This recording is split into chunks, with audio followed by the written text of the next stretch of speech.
Pemirsa, hari ini 3 calon presiden habis-habisan menggelar kampanye akbar terakhir mereka. Adakah cara ini efektif mendulang tambahan suara? Mengingat dari hasil survei masih ada sejumlah pemilih yang belum juga melabuhkan pilihannya. Lantas apa saja faktor yang membuat para pemilih menjatuhkan pilihannya? Nah, untuk membahas hal ini pemirsa telah bergabung bersama kami sore hari ini sejumlah narasumber tentunya. Pakar Komunikasi Politik Effendi Ghazali, Pakar Komunikasi Politik Prof. Karim Suryadi, dan juga bergabung ada Mas Hanta Yuda dan juga pakar mikro ekspresi Mas Kirdi Putra. Selamat sore Bapak-bapak semuanya. Selamat sore semuanya. Selamat sore, Ken dan Vera. Selamat sore dari Simpang 5 Semarang. Oke, Bang Ege. Tapi kita ke Mas Hanta Yuda terlebih dahulu. Mas Hanta, hari ini kampanye akbar terakhir. Nampaknya semua paslon habis-habisan. Apakah ini cukup efektif untuk bisa merubah keputusan masyarakat mungkin yang sebenarnya sudah menentukan pilihan? Ya, Ken, ada 3 tujuan yang dilakukan masing-masing kandidat dan kubu. Satu, pasti mereka ingin menunjukkan kekuatannya, kebolehannya, semacam show force bahwa mereka kuat. Jadi semacam selebrasi politik di ujung. Yang kedua, ini ingin dari sisi internal memberikan efek psikologis bahwa mereka kuat, solid, dan seterusnya. Dan ketiga, mungkin tujuan mereka adalah bandwagon effect. Jadi memberikan efek psikologis kepada orang yang belum punya pilihan atau masih galau, belum mantap, swing voter atau undecided-nya ini untuk ikut-ikutan tren, dianggap wah ini ternyata besar.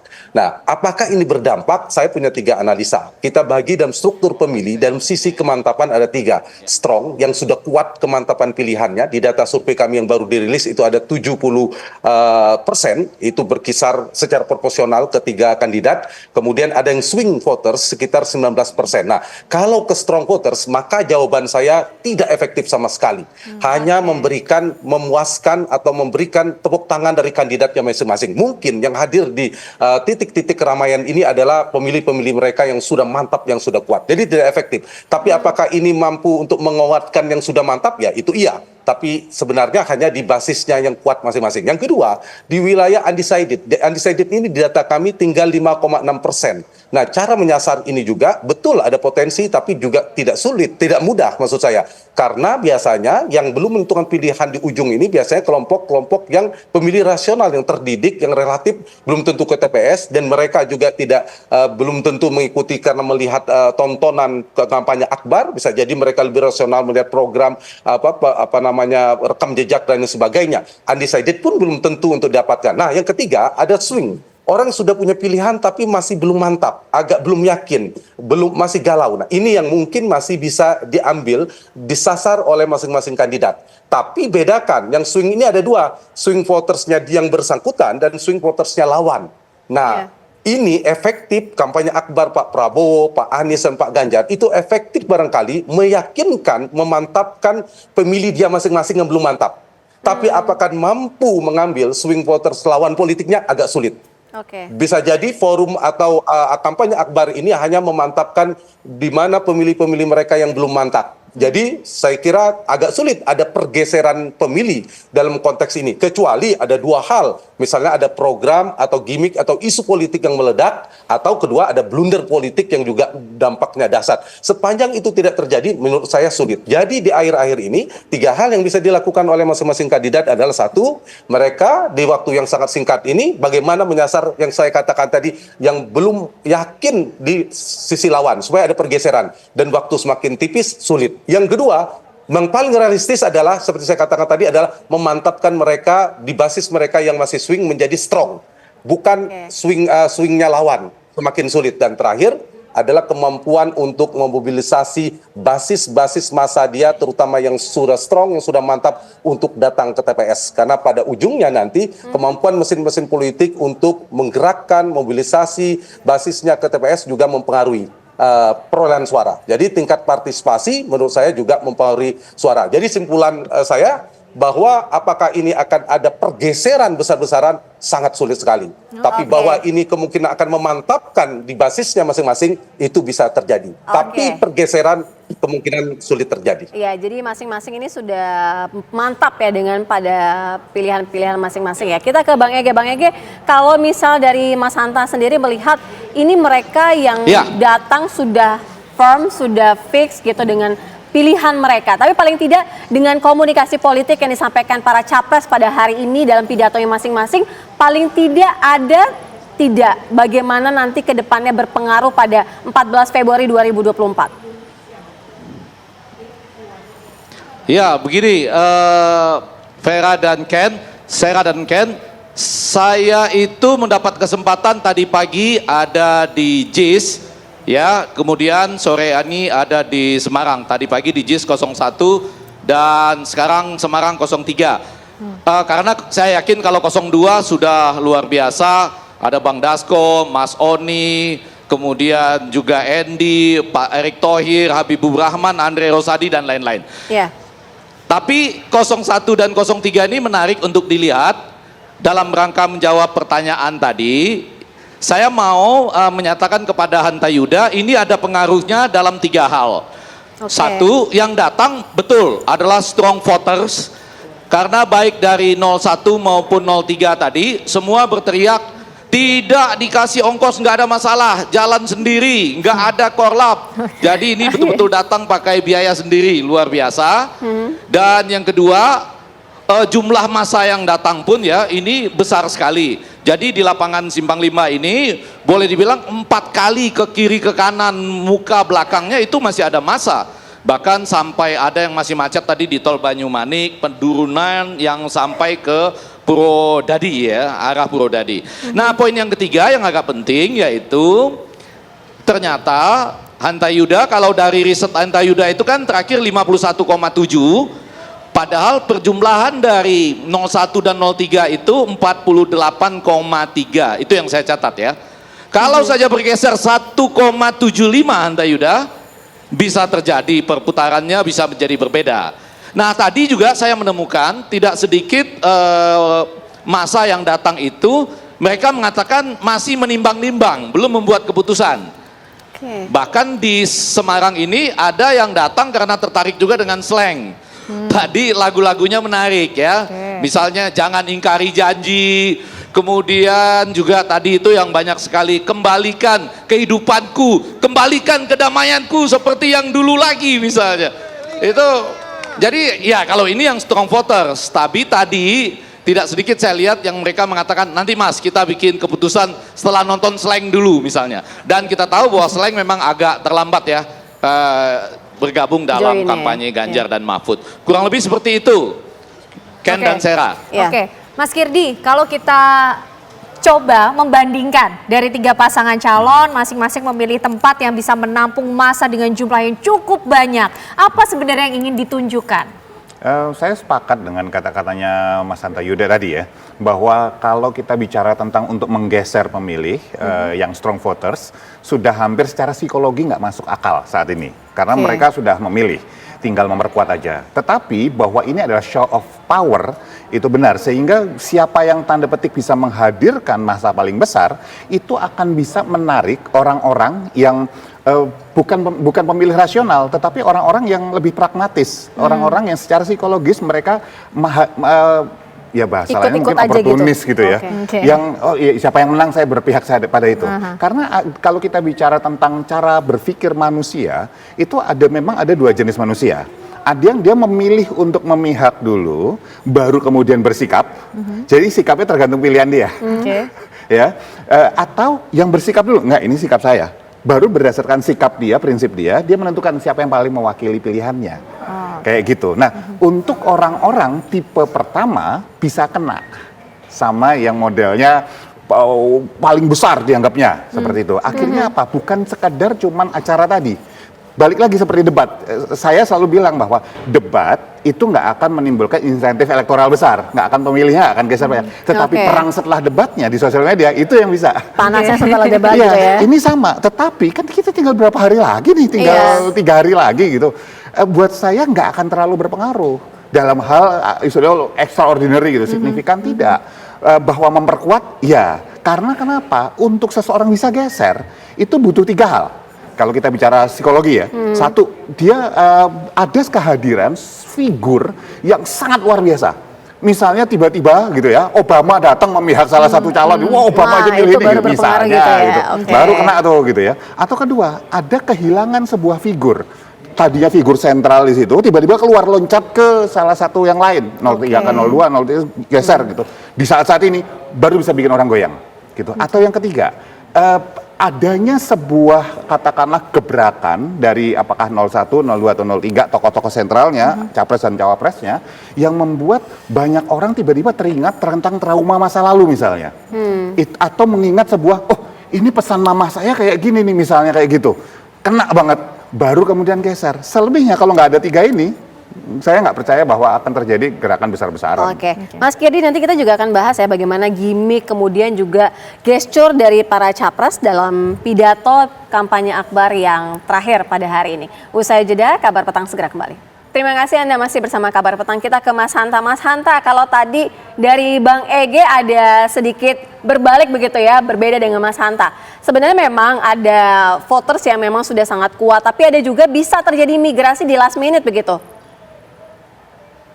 Ya, seperti saya katakan tadi, Sera, betul dalam situasi waktu yang sudah sangat singkat, kalau tidak ada isu yang luar biasa ya, programnya yang meledak, kemudian ada blunder politik, ada pergeseran besar-besaran agak sulit. Tapi kalau tadi saya mengkomentarin Bang Effendi Ghazali tadi, konteksnya soal 1-2 putaran bisa jadi karena tanpa ini pun di survei kami di survei Poltreking Indonesia yang kemarin dipublish itu untuk jadi 2 dan 1 putarannya tipis sekali. Memang potensi 2 putaran terbuka, 1 putaran terbuka, relatif terbuka karena untuk pertamanya ada paslon yang menyentuh di 50%. Tapi jangan lupa kalau kita menggunakan margin of error yang kami prediksi angka prediktif kami 51,7% yang disebutkan oleh Bang Effendi Ghazali tadi, itu kan ada 2,9% plus minusnya. Jadi kisaran prediksi perolehan Prabowo Gibran di kami itu paling bawah 48%, 48,8%, tapi bisa sampai 54,6%. Sementara Anies Baswedan kan 27,6%. Kisarannya bisa di bawah 24,7 sampai dengan 30,5%. Sementara Ganjar Mahfud 20,7%, berarti bisa minus juga sampai 17,8, tapi bisa naik 2,9 menjadi 23,6%. Nah, di konteks ini, kalau kemudian dimaknain untuk menjadi 1-2 putaran, itu bisa jadi, karena tipisnya selisih untuk menjadi 1-2 putaran. Tapi untuk melakukan eksodus besar-besaran, seperti pergerakan pemilih Ganjar yang bergeser ke Prabowo, itu agak sulit yang saya maksud. Tapi jangan lupa, dalam hal ini yang disasar itu bukan lagi kelompok atau pemilih yang segmentasi sudah strong, tapi kelompok mereka yang di mana mereka masih swing, masih tidak yakin dengan pilihan politiknya. Nah, saya melihat dengan kampanye Akbar ini hanya meyakinkan basisnya masing-masing. Misalnya Anies dilihat besar, yang tadinya pemilih Anies Baswedan belum yakin, semakin yakin dengan Anies. Kelompok pemilih yang tadinya masih ragu dengan Prabowo, sudah mulai milih Prabowo, dia semakin yakin dengan Prabowo. Begitu juga Ganjar, dia akan semakin kepada Ganjar. Tapi kalau cross terbalik itu butuh energi politik yang agak sulit menurut saya. Nah, karena itu yang kita perlu diperhatikan juga simbol dari kampanye hari ini ya, yang sudah kita bahas bersama. Misalnya Mas Anies memberi, Mas Heri tadi sempat bilang, setelah ini 1, 2, 3 hari, Mas Anies tempatnya di Jakarta, di JIS itu ingin mengirim pesan tentang karya fenomenal beliau yang membangun JIS itu. Itu kan memberikan sebuah dampak ada positif mungkin kepada pemimpin rasional yang undecided tadi. Pak Prabowo memilih GBK, itu juga simbol Selain Jokowi yang kerap menggunakan GBK sebagai simbol kemenangan setelah terakhir ada konser 2 jari dan sebagainya. Itu juga pesan yang ingin ditampaikan. Begitu kan Mas Ganjar di Solo yang sekarang Bang Ege sedang berada di Solo. Itu ingin selain mempertahankan basisnya PD Perjuangan dan Ganjar, ingin menunjukkan mereka memang bisa kuat tanpa Jokowi dan bisa berhadapan-hadapan dan soal gengsi politik. Jadi poin saya kampanye Akbar ini lebih kuat pada ingin menunjukkan selebrasi kekuatan politiknya masing-masing. Yang kedua, memberikan efek psikologis percaya diri kepada masing-masing basis. Dan ketiga, baru ini yang diupayakan untuk menggeser swing voters tadi, ada bandwagon effect ya, untuk cenderung, waduh ternyata banyak ini, mereka cenderung ikut tren yang besar. Nah, yang terakhir ini sama pada posisi survei diumumkan tinggi, kemudian diumumkan ada masa yang besar, belum tentu. Basis masa sama dengan survei yang diumumkan tinggi, sama dengan melihat kampanye yang besar, menurut saya belum tentu efektif untuk menggeser, membangun opini. Kecuali tadi ada program yang meledak, ada gimmick politik atau isu, atau ada blunder politik yang dialami oleh salah satu kandidat yang sedang bertarung. Jadi terakhir saya ingin mengatakan yang ditunggu besok itu kita sudah bisa memprediksi siapa nomor 1, nomor 2, nomor 3-nya mungkin masih relatif, meskipun di survei kami Prabowo Gibran, kemudian kedua lebih cenderung pada Anies Muhaimin, baru pada Ganjar dan Mahfud. Tapi untuk yang paling ditunggu besok itu di quick count tanggal hari Rabu itu menurut saya adalah akan berlangsung 1 atau 2 putaran. Meskipun Bang Effendi Ghazali pasti berharap 2 putaran karena dilihat dari titik-titik posisinya ini biar makin seru, dan itu memang diperbolehkan oleh konstitusi. Saya kira itu ya poin dari saya, dan kampanye akbar ini apakah memberikan dampak besar? Sulit. Tapi apakah sedikit memberikan dampak kecil? Mungkin iya, seperti Bang Ege sampaikan tadi. Sayang sekali Mas Hanta Saya harus izin dulu ya. pamit. Ya, terima kasih sebelumnya Mas Hanta Yuda sudah bergabung dalam dialog sore hari ini. Bang Ege langsung saja menanggapi apa yang tadi disampaikan Mas Hanta. Kalau dampak besar memang nampaknya sulit untuk memberikan dampak besar, tapi mungkin yang disasar hanyalah selebrasi dan juga efek psikologis, angka urusan nomor terakhir begitu. Kalau Bang Ege melihatnya seperti apa? Ya, jadi begini Hanta Yuda, mudah-mudahan masih didengar sama dia. Kalau bagi kami 1 atau 2 putaran tidak ada masalah. Yang penting pemilunya damai, jujur, berkualitas seperti suara-suara dari perguruan tinggi dan budayawan. Nah, balik ke yang kedua, saya setuju. Pergeseran besar-besaran agak sulit dalam 3 hari ini. Apalagi tadi kami berbagi tugas, istri saya melihat 02 ya di GBK luar biasa, megah dan sangat bagus lah pokoknya. Jadi pergeseran besar-besar tidak mungkin terjadi mungkin. Nah, yang mau saya garis bawahi, kami ini kan sangat banyak melihat sisi kualitatif. Maka kami tidak keluar dengan angka-angka elektabilitas. Ada Cak Suko, ada Sula dan lain-lain. Saya juga berjalan bersama-sama. Nah, kesimpulan kami adalah masih cukup besar, tidak seperti yang dilukiskan oleh teman-teman yang melakukan kuantitatif itu mengenai mereka yang belum membuat keputusan dan masih menunggu 3 hari ini, begitu ya. Nah, saya setuju bahwa strong voter sudah pasti mereka dengan selebrasi yang luar biasa di stadion-stadion megah, katakanlah 02 tadi paling megah ya, kemudian 01 itu sangat ada suasana religius. Nah, 03 di sini betul-betul kebebasan berpendapat, kebebasan bernyanyi, ingin hidupnya lebih tenang gitu. Nah, lepas dari itu saya mencatat bahwa cukup banyak yang mengatakan kepada saya tadi masih menunggu sesudah acara kampanye akbar ini, dan nanti ada lagi mungkin ya isu-isu baru yang akan terus dikembangkan selama 3 hari ini, tidak dalam bentuk kampanye, tetapi isu-isu itu bisa berkembang dan akan menjadi pegangan bagi mereka, mungkin dalam diskusi dengan keluarga dan lain-lain. Jangan lupa bisa jadi ada keluarganya yang hadir, terus nanti itu menyampaikan kepada teman-temannya atau bagian dari anggota keluarga yang ada. Tapi secara umum saya setuju, sambil mengingatkan kepada Hanta Yuda, bukankah di angka Anda selisihnya itu cuma kalau ada bergeser 1,75 akan lain perhitungannya gitu ya. Tapi bagi kami sekali lagi 1 putaran siapapun yang menang atau 2 putaran, apalagi tadi 02 juga kampanye akbarnya megah sekali ya, itu menurut saya nggak ada masalah, asal seperti suara kita semua dari kalangan akademisi dan semua yang hadir di sini juga, pemilunya itu damai pasti, tapi berbasis pada kejujuran, tidak ada intimidasi dan tidak ada kecurangan. Begitu Sera dan Ken. Baik Bang Ege, kita nanti akan kembali lanjutkan dengan Mas Kirdi juga ya, usai jeda Kabar Petang segera kembali. Kita lanjutkan dialog Kabar Petang. Mas Kirdi, kalau melihat dari sisi gesture, kemudian gimmick apa yang disampaikan dalam pidato ketiga capres ini, ada yang menarik untuk dicermati? Buat saya sih menarik semuanya ya, soalnya seru nih gitu ya. Kalau kita bicara tentang 01 misalnya, gimmicknya adalah bahwa ada kata-kata jangan hukum kami untuk kesalahan yang dilakukan oleh orang lain. Yang kemudian ditarik kemudian berikutnya adalah kalau mereka memegang kekuasaan, maka insya Allah amanah. Kan seperti itu. Nah, ini dengan kata lain menunjuk secara tidak langsung bahwa yang sebelumnya tidak amanah. Kan gitu. Ya, itu satu gimmick yang dicoba nanti akan digoreng nanti setelah ini. Yang pertarungan 3 hari ke depan lewat sosial media segala macam arahnya ke situ. Nah, sementara 02 secara sederhana ingin menunjukkan bahwa figur capresnya adalah figur yang lebih membumi, manusiawi, peduli seperti itu. Nah, apakah ini berhasil atau tidak? Sekali lagi ini juga menjadi akan bahan gorengan nanti bahwa Prabowo yang sekarang itu beda dengan Prabowo yang dulu. Ya, terlepas apakah karakter memang manusia bisa berubah secepat itu atau enggak, itu masalah nanti. Gitu. Ada orang kena apa enggak kan itu pertanyaannya. Sementara yang ketiga, kita bicara kata gini, slang ketika Mas Ganjar masuk itu kata lagunya jangan ingkar janji. Dan nggak mungkin selain seperti bola liar, udah terserah dia nyanyi apa aja gitu kan, nggak mungkin. Sudah didesain dengan sangat bagus. Artinya apa? Secara tidak langsung juga ngasih tahu gimmicknya adalah yang sekarang berarti ingkar janji kalau dia tidak akan. Nah, kalau kita lihat benang merahnya 1 dan 3 ini punya kesamaan. Jadi pertanyaannya kalau dalam politik gitu ya, wah ada istilah namanya sindrom Mak Ndilalah gitu. Tiba-tiba gitu sama gitu. Nggak mungkin. Itu sudah pasti ada sesuatu yang mereka diskusikan di belakang untuk apa? Membendung 02. Dan apakah sejauh mana ini berhasil? Nah, yang paling jago kan Mas Hanta sama Mas Effendi nih, Prof. Effendi nih kan kayak gitu. Kurang lebih kayak gitu dari gimmick-gimmick yang terlihat. Oke, Bang Ege, itukah yang ingin disasar dari masing-masing paslon juga 1 dan 3 coba membendung 02? Oke, Bang Ege baik. sudah pamit ya. Baik.